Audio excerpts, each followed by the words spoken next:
It's not for lack of effort. Most leaders we meet seem to be bending over backwards for their people. They walk the floor. They listen respectfully to their employees' ideas. They try to be accommodating.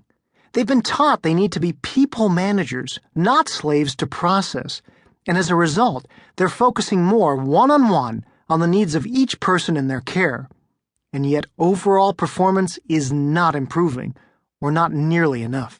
This is backed up by the data we see.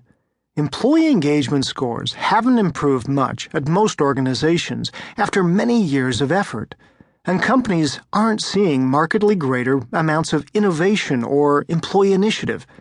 As hard as managers have been working, something's missing. It's culture.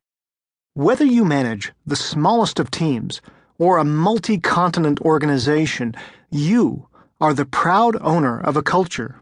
Congratulations.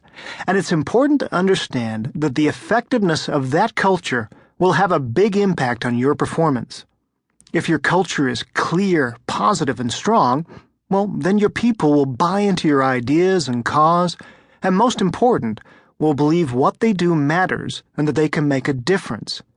That pervasive enthusiasm and energy will spread like perfume in the atmosphere. On the other hand, if your culture is dysfunctional, chaotic, combative, or indifferent, employees will most likely spend more time thinking about why the people sitting next to them should be fired than getting fired up themselves. Now, a reader might ask why the Carrot Guys are writing a book on culture. The answer is simple. We've worked with clients on leadership issues for almost 20 years now, and hardly a week has gone by that we haven't excitedly called each other to talk about a fascinating corporate culture we've just stumbled upon.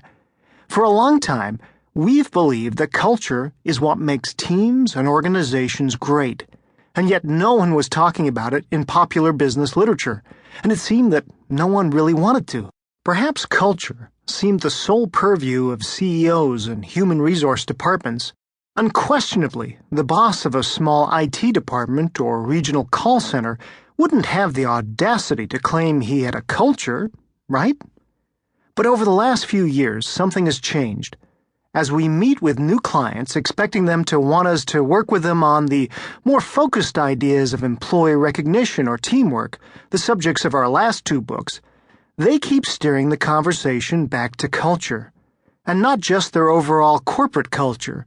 They've awoken to the fact that if the culture in their Cincinnati office isn't working, then no amount of thank yous or esprit de corps will help.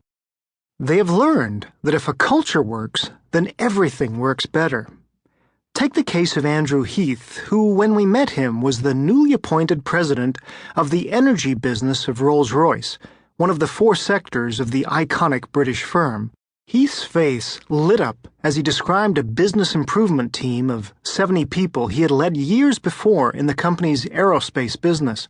With more work than the team could reasonably achieve, he knew he needed to create a special environment where people would truly care about the success of the venture. He needed more than discretionary effort. He needed to create a culture where employees would see the problem before them as a challenge rather than something to drag them down. Heath realized he couldn't achieve the assigned goals by force of character alone.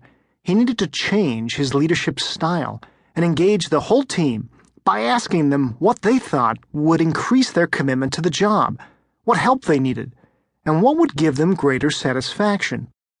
They came up with ideas to pair new employees with senior people, identify training needs, present above and beyond awards for great work. In fact, a favorite became bottles of champagne, hold regular update luncheons, and so on. Unassuming things, really.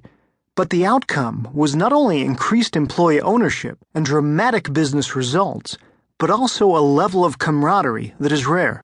Heath said, "We achieved more than we thought possible. The team and I had never worked so hard in our lives. It was a tough assignment, but we had such fun in the process. I knew we had created a special culture together, but it only really struck me how much impact it had had on the individual team members when we got together for a reunion a few years later. Everyone spoke of the